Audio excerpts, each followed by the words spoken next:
So again, good morning everyone. So welcome to our course OAM 2122 with the descriptive title of Organization and Management. So we are in week 11 with the topic in part 1 about staffing.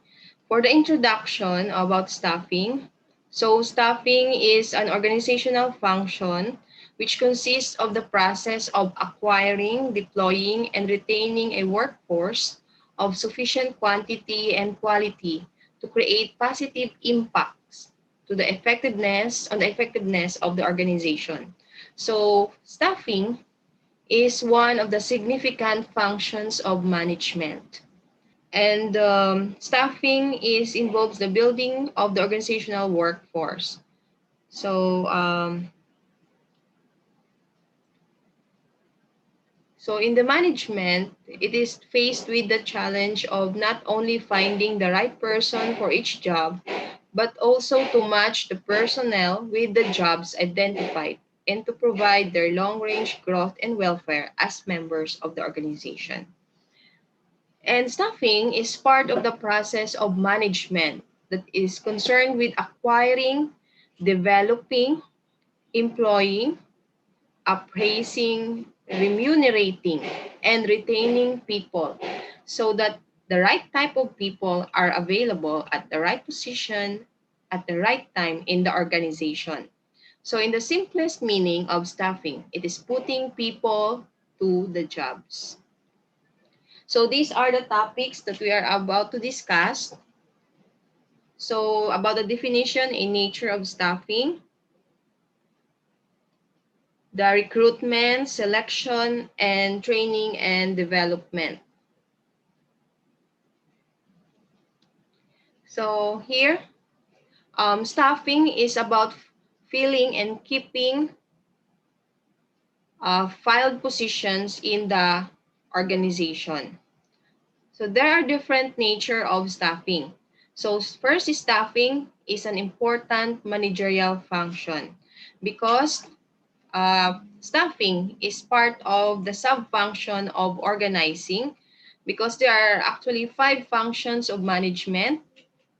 So other authors considered it as 4 functions. So it involves planning, organizing, directing, coordinating, and controlling depend upon the employees of the organization which are available through the staffing function. And also staffing is a pervasive activity because it is carried out in every organization and at all level of the management. Then staffing is a continuous activity. So because it continues throughout the life of the organization. Another nature of staffing is that there's an about efficient management of personnel because in staffing it involves the organization in terms of efficiency in managing the system and with well-tried procedures. And also, another nature of staffing is that the function of staffing helps in placing right men at the right job. So there must be a proper recruitment procedures and proper selection for the most suitable candidate per job requirements. And also, in all level of management, there must involve the function of staffing wherein personnel department is the one who coordinate it. So there are main objectives of staffing here to understand all functions of in function in an organization and then to understand manpower planning so that the people may that are available may provide it at the right time and the right place. And also to understand issues or problems that may arise that is related to job analysis and to overcome the problem.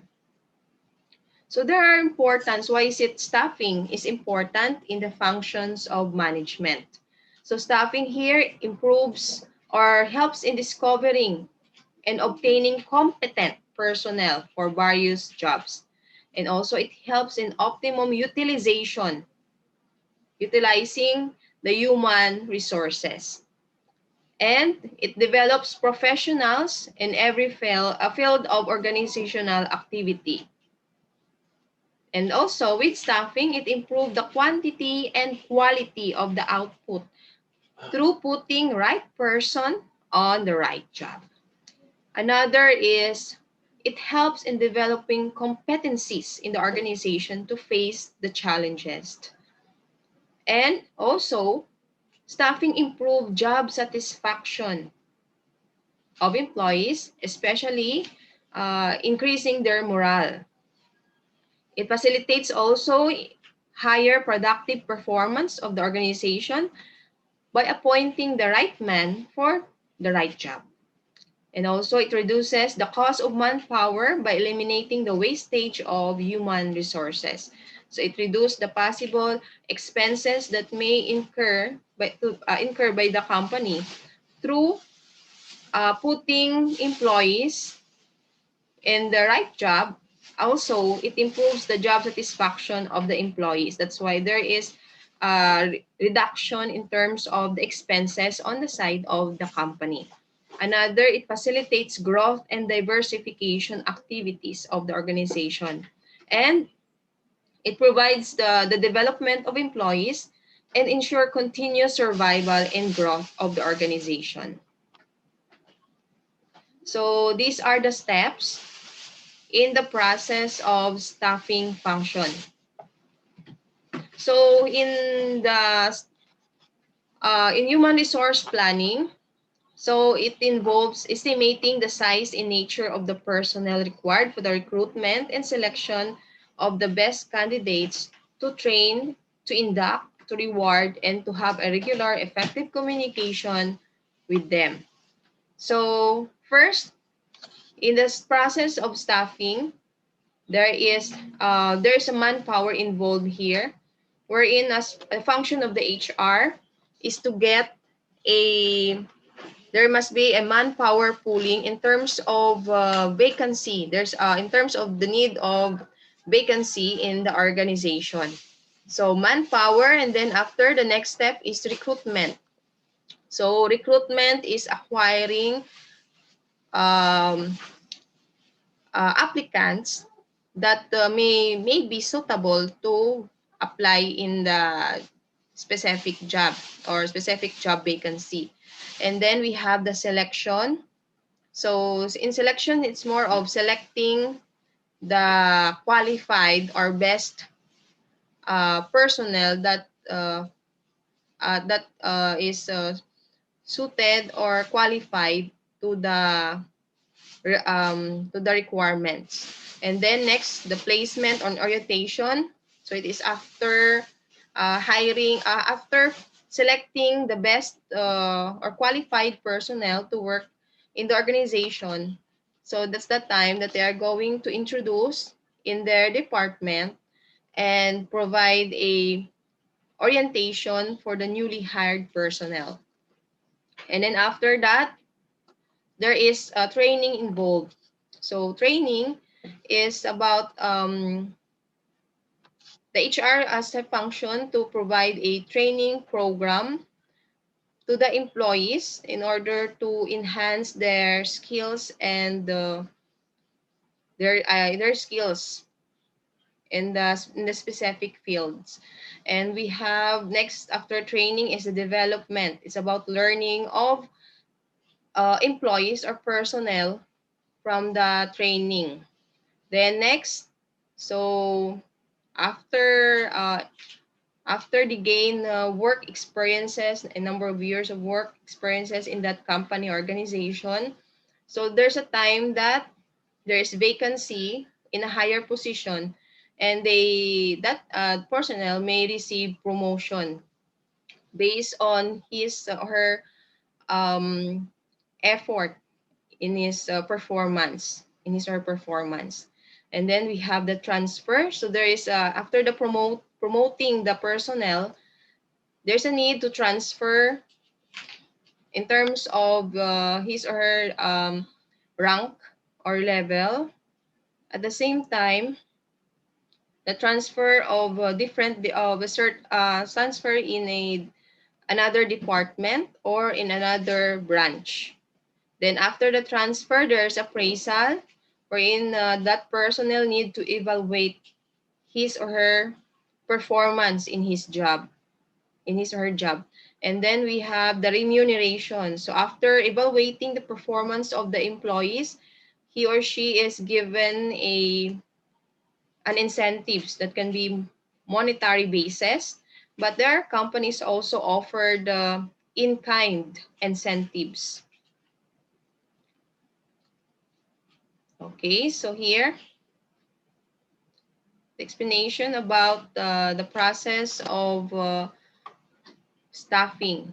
So actually, in terms of remuneration, some companies prefer to give in-kind or even certificates or plaque of appreciation than to give a monetary um, monetary basis as part of the compensation in their work performance. But an example of monetary um, basis or of compensation is that increasing their salary or giving them cash or ano yun, ano pa yung iba, mga gift certificates, yan. So, as part of the remuneration based on their work performances. So yung basis ng work performances is based on the appraisal. So yung appraisal is more of tracking the records of the employees based on their behavior or attitude. So because not only yung knowledge ng employee ang binabasihan in terms of work, but also the behavior and attitudes on how he or she deal with his or her co-employees. So that's why the supervisor evaluate the performance of his or her employees. Then after that, if there is a yung na-qualify yung employee sa certain sa evaluation, that's the time that the organization give remuneration. Anong purpose ng remuneration? This is to make the employees develop satisfaction in the organization, at the same time yung motivation ng employee. So once motivated yung employee, it ma-increase yung yung moral niya, and then because of that, na motivated siya, it improves yung productivity niya sa work. Can be na early na siya mag-submit ng ng paper, ng reports niya on before deadline, or it can be na maganda na yung relationship niya with his or her co-employees, and then maganda yung or mayroong quality yung work performance niya. So that's why na yun yung purpose ng yung staffing. And then also putting a person, putting a right person, when you say right person, yung qualified talaga sa requirements ng job, and then putting the right person in the right job. So it means yung capacity niya, at that same time yung passion niya, and then yung work experience niya suited sa work na binigay sa kanya. So hindi mahirap on the side of the personnel because parang knowledgeable siya, at the same time males pa yung cost on the side of the company because hindi na kailangan masyado ng time for training, at the same time wala na masyadong cost para sa training ng employee. So that's why na very important talaga yung staffing, especially sa pag-undergo nito ng staffing process. Okay.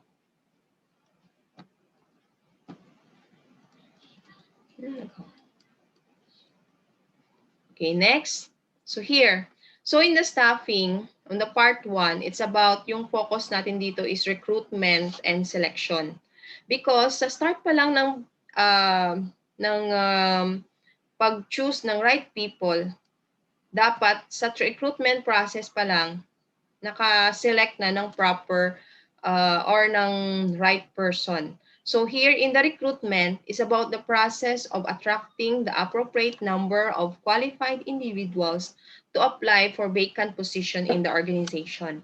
So sa recruitment pa lamang, so as an HR, you must have a manpower pooling. When you say manpower pooling, meron ka ng list of applicants na na-assess mo na kung itong applicants na to is suited siya sa job vacancy. So example, if you have a job vacancy na HR assistant, so you need HR assistant. And also ano siya na-count siya sa budget ng company. So before ka acquire ng applicants, before ka tumawag ng mga applicants, you need, if you have a set of folders or file ng mga nag-apply before, so pwede nyo mong gamitin yon as part of recruiting or assessing na kung sino yung pwedeng mag-apply sa company.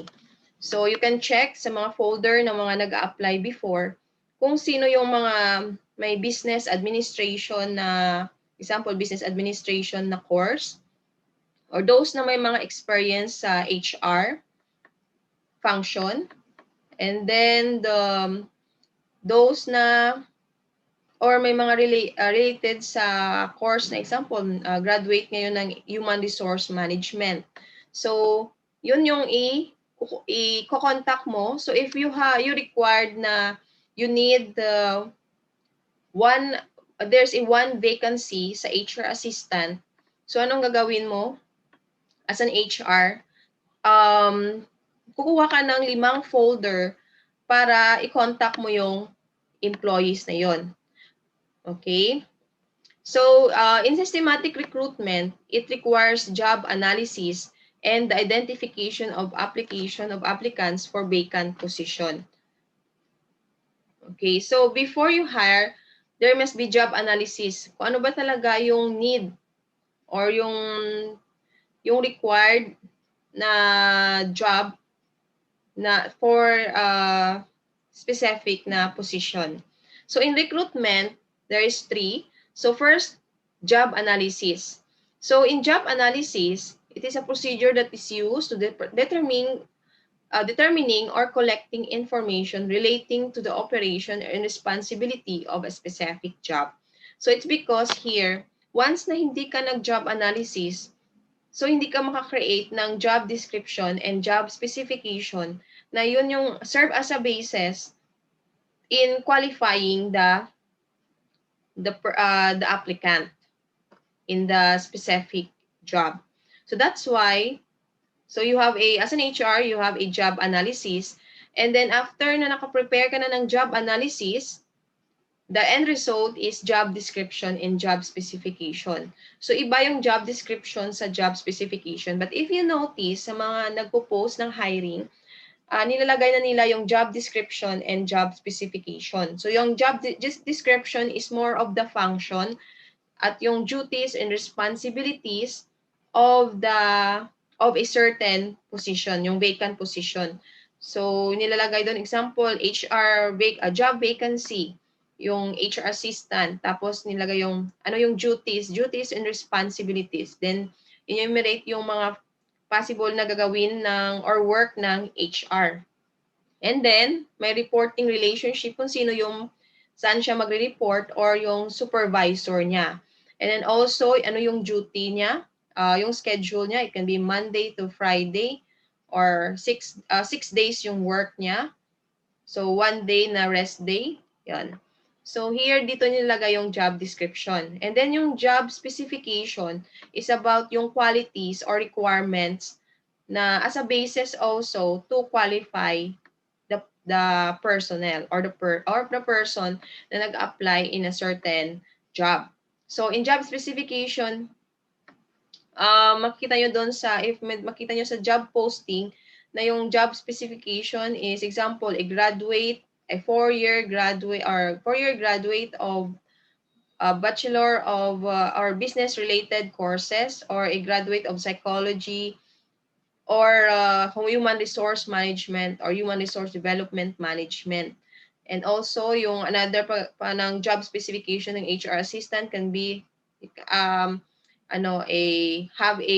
a 1 year work experience as an HR or any related job. Ayun. Tapos, pero, uh, yung iba, nag-specify sila kung anong kailangan nila. So, can be na required nila is male, preferably male. Tapos, pero to avoid discrimination, hindi nila nilalagay yung preference nila. Pero yung during the assessment na lang for the ng recruitment, so doon na sila mag-check na kung sino yung mga lalaki na possible na inahanap nila. Because to avoid discrimination, that's why na dapat ilagay yung preferably men, and yung age bracket. So can be age 20, 21 to 26 lang. Yun. So hindi for to avoid the discrimination. So it's better na hindi na lang ilagay yung wag na lang ilagay yung mga yung age, yung gender. Okay? And then yung iba yung nilalagay is pleasing personality, o, 'di ba? So it is an example of job specification. And also, there are stages of recruitment. So defining requirements, preparing of job description and job specification. Then next, attracting potential employees and selecting appropriate people to the job. So this is the stages for recruitment. So sa preparing of job description and job specification, so dito, makikita nyo doon sa mga posting na may job description and job specification. Kasi ito yun also yung basis ng mga applicants at the same time ng HR in attracting potential employees. At the same time, it's easy for them to select appropriate people kasi may assessment na. So there are sources of application here, the internal sources and the external sources. So from internal sources, so from the word internal, so consider yung mga present employees na andun na sa organization. So they offered a job opening na instead na mag-hire sila sa outside, so doon na lang sila kukuha sa present employee nila inside. Then also, common sa isang organization yung referral system. So yung referral system are those na yung mga present employees nagre-recommend sa kanilang friends or relatives to apply or to work in their organization. That's why there are times now if we're going to apply later on, meron siyang question doon na sa application na if you have a relatives in this company. And then for the external sources naman, so these are those na ino-open ng organization na hindi yung job vacancies, hindi yung mga present employees hindi qualify in that vacant position. So they need to look for other sources outside the company. Because there is a purpose also na to get a new employee outside for the purpose of bringing new ideas and also yung different culture values and also yung mga fresh information. So there are for external sources, so the HR provide a job advertisement because they need to get outside the company. Then employment agency, when say employment agency, so yung mga manpower agency na nagpo-provide, for example, yung mga they need security, yung they need security guard. So, kukuha sila sa security services na manpower agency. And or yung mga janitorial services. So, dito doon sila kukuha sa employment agency or yung mga walk-in. So, those na hindi part na organization, so doon nagsasubmit ng mga folder nila, so they are called walk-in. And then, yung mga campus recruitment, so those na nag-o-offer ng company nila sa mga graduating students. So it can be senior high school or yung college na graduating or candidates for graduation. So doon sila magpe-present na kanilang company. So campus recruitment. And then also have internship. So for those na may immersion sana na kung wala lang pandemic, so it can be na yung mga interns or yung mga nag-OJT can considered as their external sources. Then yung employment databases are those na may mga record ng mga nag-submit na hindi pa na-qualify to the company. And also, yung mga special events. So example, yung Department of Labor Employment, they provide during Labor Day ng isang special events for those na mag-a-apply for job. So, parang ano yun. So, for during Labor Day, so there is pre-employment. Okay? Then next, online recruitment. So, it is very common ngayon because pandemic, instead na mag-submit yung ng applicants, so minsan para mas mabilis yung process ng recruitment, especially if urgent hiring, so they use online recruitment, no? Especially if yung company is malayo sa need nila. So example, yung company is nasa Manila branch and they are planning to open another branch sa example sa Visayas. So they need to recruit yung mga taga Visayas. So instead of going to a certain place for recruitment, they use only online recruitment to avoid yung mga expenses sa mga travel, sa mga allowances yon. Next, we have the selection process. So here in selection process, it is gather from applicants information that will predict their job success and then hire the candidates likely to be most successful. So it means in the selection, it is more of finding the best match person for the job, wherein choosing the best candidate with best abilities, skills, and knowledge for the required job. So here, this is a selection process that involved here. There is preliminary interviews or initial interview na ikakandak ng HR. And assessing kung sino yung mga candidates na those na nakamit ng minimum eligible requirements nila or eligibility criteria that they are going to present to the organization. So there is assessment of the skills, academic, family background, competencies, and interest of the candidate. So after na nag-assess na nila kung sino yung mga qualified candidates na-qualify sa job opening nila, next is the application blank. So if kung kayo nag-apply, if bibigyan kayo ng application blank or application form, there's possibility na you're going na qualify ka to work in that company. So application blank or application form.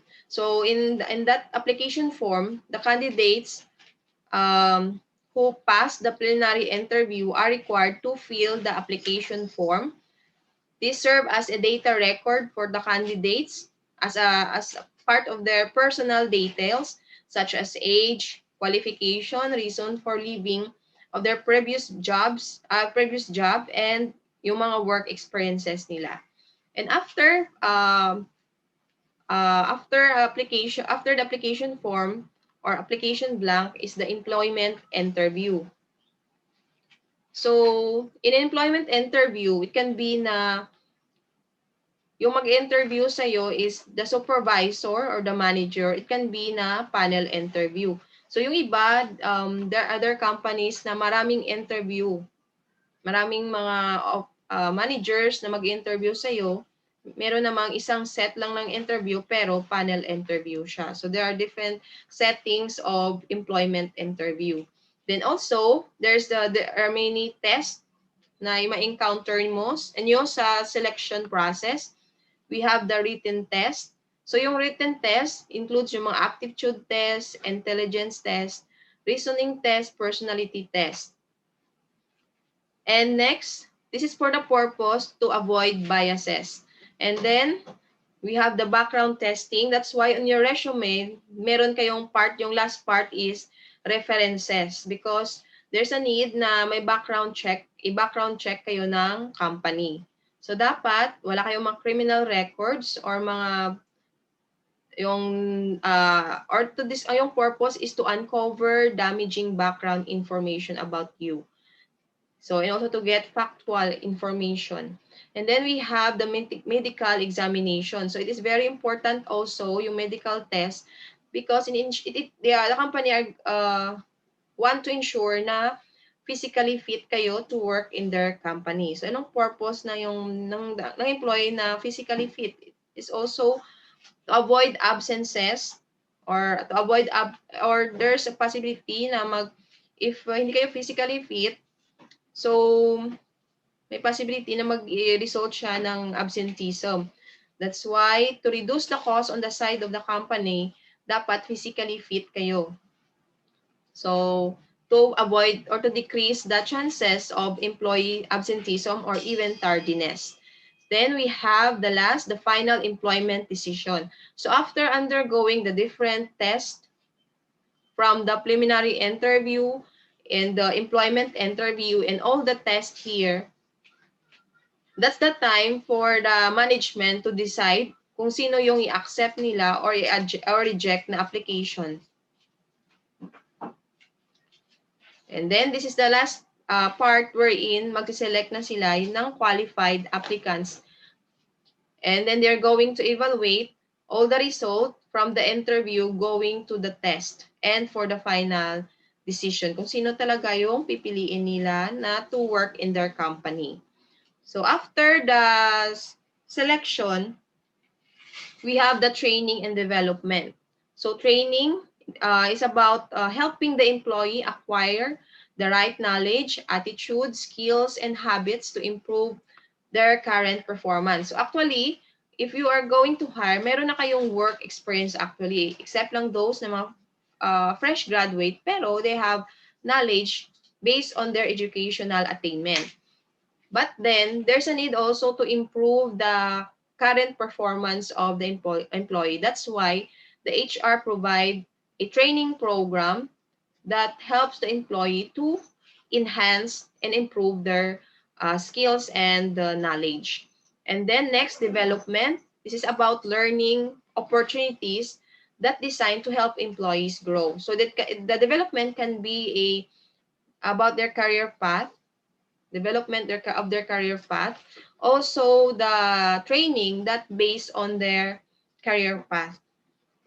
So, because hindi lang forever HR assistant kayo. So, assuming yung HR assistant kayo because promoting is part of the development of the employee. And it's part also of motivating employee to perform well para later on, may possibility na ma-promote siya sa company. So development is served as a learning opportunities because training is not only a requirement for the employees, but also it is considered as part of the credential ng employee na even sa company nila, there's development on their career and also outside the organization. So para hindi kayo, as an HR, para hindi ma-less yung resignation ng employee, so there's a need na ma-motivate ang employee through their training and development. Okay, so ito yung objective ng training and development, to improve the quantity and quality of productivity. Because once na you undergo training and you learn more about your job, it also improved the productivity of the employee.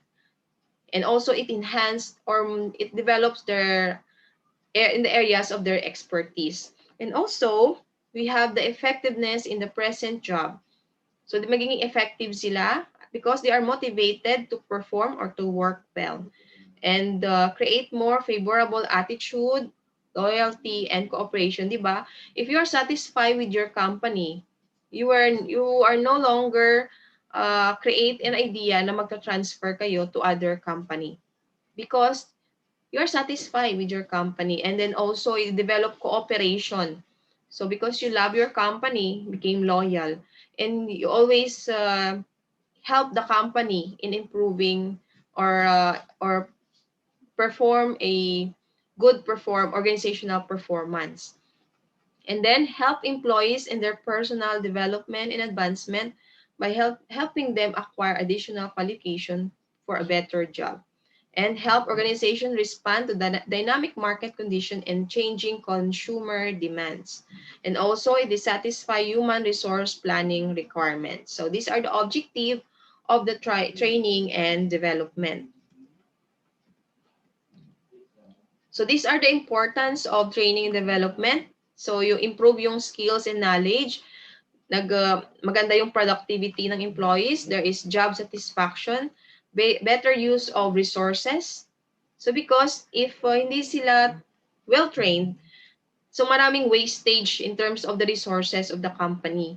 And then stability and growth, and for the purpose na for their future ng employee, and then reduction in terms of complaints and accidents. So, 'di ba, if the employee is not satisfied with the management, it may result to complaints, many complaints at the same time. Kung walang safety programs na ma-provide sa employee, so prone yung employees sa mga accidents. And then adaptability and reduce supervision because employees are well trained in their specific job. So it reduce supervision. So there is no need na i-assess sila or train sila ng supervisor step by step because they are undergo training. And also there is greater flexibility on the side of the employee. And also, there are different types of training. So first, we have the orientation training. So yung orientation training is for those na mga newly hired employees na ini-inform sila ng HR or yung HR yung nagkakandak about the orientation, about the organization, yung rules and procedures or rules and regulations, at the same time yung or policies ng company. So it can be yung mga rewards and suspension, yung possibility of suspension or sanctions that they will encounter if they if they will not follow the rules and regulation of the company. And then yung mga career path that they can get, or yung mga incentives that they can get from the company. So the purpose of the orientation is to give bird's eye view also about the organization where he or she has to work. So it is a short informative training for recruitment. So yung purpose dito is to make the newly hired employees to create a feeling of involvement na since they are newly hired, so ini-embrace sila ng company na maging na sila na part na sila ng organization. So para hindi na sila mahiya-hiya or hindi sila maging comfortable. So the orientation training is to make the employees or the newly hired employees comfortable in the company. And then that's why to reduce anxiety and employee turnover, because yung mga newly hired, if they are not comfortable with their company organization, so there's a possibility also na ma-affect yung productivity nila because parang hindi sila involved sa company. So at the same time, they may think na they are going to transfer naman sa other organization. So that's why yung purpose orientation here is to reduce yung employee turnover. Another type of training is apprenticeship training. So it is a traditional method of training that is meant to give trainees sufficient knowledge in skills and technical jobs like electrician, plumbers, carpenters. So for internship training naman, there is two type or involved here, the on-the-job training and off-job training. So yung on-job training is those na they are trained, they give training techniques na they're going to learn inside the company. So same is, so if you have immersion later on or yung may mga immersion na if wala lang pandemic, so there is considered a internship training na sana o the on the job training with inside the company na choice nyo. And also yung off job training naman is those na imparted off the job. So outside the company naman ito. So they are going to train outside the company or outside the work premises. So yung internship training can be sa mga newly hired employees also na can be yung off-job training is after na hire sila, they are going to train on their or they're going to train inside the company, okay, or inside their office or in within their department based on his or her job description. Pero yung off-job training, kasi yung ibang companies, sample, i-assign siya sa certain branch, pero hindi siya doon i-train. So example, if yung employee na na-hire is from Visayas, so yung ibang company, instead of using on-the-job training na they are going to train sa branch na doon sila i-assign, so yung iba, yung other company is they do off-job trainings. They are going to send the newly hired employees to Manila or to their main branch for the purpose of off-job training. Then after na ano na siya, nakapass na siya ng off-job training, that's the time na ibabalik siya sa assigned department niya or assigned branch for the work na. So yun yung mga internship training. So that's the end of our topic for part 1 of staffing.